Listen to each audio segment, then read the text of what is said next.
യുദ്ധ 14 അധ്യായം 1 മുതൽ 19 വരെയുള്ള വാക്യങ്ങൾ. യഹൂദ അസീസിയക്കാരെ ആക്രമിക്കുന്നു. യുദ്ധീത് അവരോട് പറഞ്ഞു, സഹോദരന്മാരെ ശ്രദ്ധിക്കുവിൻ, ഈ തല കൊണ്ടുപോയി തോമമതയിൽ തൂക്കിയിടണം.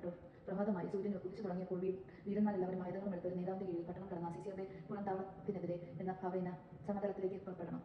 എന്നാൽ താഴേക്ക് ഇറങ്ങരുത്. അവർ ആയുധങ്ങളും എടുത്ത് പാളയത്തിലേക്ക് ചെന്ന് അസീസിയൻ സേനാധിപതികളെ ഉണർത്തും. അവർ ഉടനെ ഹൊളോഫർണസിന്റെ കൂടാരത്തിലേക്ക് ഓടും. പക്ഷേ അവനെ കാണുകയില്ല. അപ്പോൾ ഭയവിഹ്വലരായി അവർ പലായനം ചെയ്യും. തത്സമയം നിങ്ങളും ഇസ്രായേലിന്റെ അതിർത്തിക്കുള്ളിൽ വസിക്കുന്നവരും പിന്തുടർന്ന് ചെന്ന് അവരെ വെട്ടിവീഴ്ത്തണം. ഇതിനെല്ലാം മുമ്പ് അമ്നോന്യനായ ആഖിയോറിനെ ഇങ്ങോട്ട് നയിക്കുക.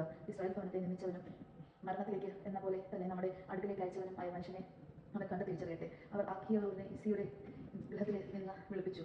അവൻ വന്നപ്പോൾ ജനക്കൂട്ടത്തിൽ ഒരാളുടെ കയ്യിൽ ഹൊളോഫർണസിന്റെ തല കണ്ട് മൂർച്ഛിച്ച് കവിഴ്ന്നു വീണു. അവർ എഴുന്നേൽപ്പിച്ച ഉടനെ അവൻ യുദ്ധത്തിന്റെ പാദത്ത് വീണ് മുട്ടിന്മേൽ നിന്നുകൊണ്ട് പറഞ്ഞു, യൂദായുടെ കൂടാരങ്ങളിലെങ്ങും നീ വാഴ്ത്തപ്പെടും. ഏത് രാജ്യത്തിലായാലും ആളുകൾ നിന്റെ പേര് കേട്ടാൽ ഭയചിത്തരാകും. ഈ ദിവസങ്ങളിൽ നീ എന്തെല്ലാമാണ് ചെയ്തതെന്ന് പറഞ്ഞാൽ അപ്പോൾ താൻ അവരെ പിരിഞ്ഞുപോയ ദിവസം മുതൽ അവരോട് സംസാരിക്കുന്ന ആ നിമിഷം വരെയുള്ള തന്റെ പ്രവർത്തനങ്ങൾ ജനത്തിന്റെ മുന്നിൽ വെച്ച് അവനെ വിവരിച്ച് കേൾപ്പിച്ചു.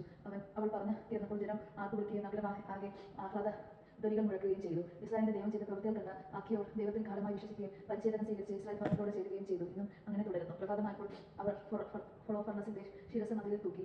അവർ ആയുധമേന്തി ഗണങ്ങളായി മലമ്പതാത്തങ്ങളിലേക്ക് പുറപ്പെട്ടു. അസീസിയക്കാർ ഇത് കണ്ട് തങ്ങളുടെ സേനാപതികളെ വിവരമറിയിക്കുകയും സേനാധിപന്മാർ മറ്റു പടത്തലവന്മാർ ഗണനായകന്മാർ എന്നിവരുടെ അടുത്തേക്ക് പോവുകയും ചെയ്തു. അവർ ഹൊളോഫർണസിന്റെ കൂടാരത്തിലെത്തി. അവന്റെ സ്വകാര്യ പരിചാരകരോട് പറഞ്ഞു, ഞങ്ങളുടെ യജമാനനെ ഉണർത്തുക. ഇത് ആടുകൾ തങ്ങളുടെ സമ്പൂർണ്ണ നാശത്തിന് നമുക്കെതിരെ യുദ്ധത്തിന് പുറപ്പെടാനുള്ള ധൈര്യം കാണിച്ചിരിക്കുന്നു.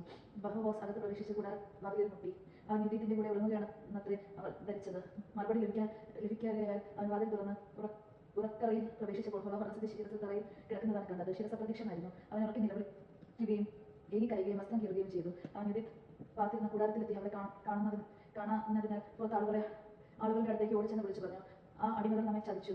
ഒരു ഹെബ്രാണക്കാരി നബൂഖദ്നേസർ രാജാവിന്റെ ഭവനത്തിന് അപമാനം വരുത്തിയിരിക്കുന്നു. ഇതാ ഹൊളോഫർണസ് നിലത്ത് കിടക്കുന്നു. അവന്റെ ശിരസ് ജലത്തിൽ കാണുന്നില്ല. അസീസിയർ സൈന്യാധിപന്മാർ ഇത് കേട്ടപ്പോൾ പരിഭ്രാന്തരായി വസ്ത്രം കീറി. പാളയത്തിൽ അവരുടെ നിലവിളികളും അട്ടഹാസങ്ങളും ഉയർന്നു. രാജമാണ് നാം കേട്ടത്. നമുക്ക് ദൈവത്തെ സ്തുതിക്കാം. ക്രിസ്തുവിനെ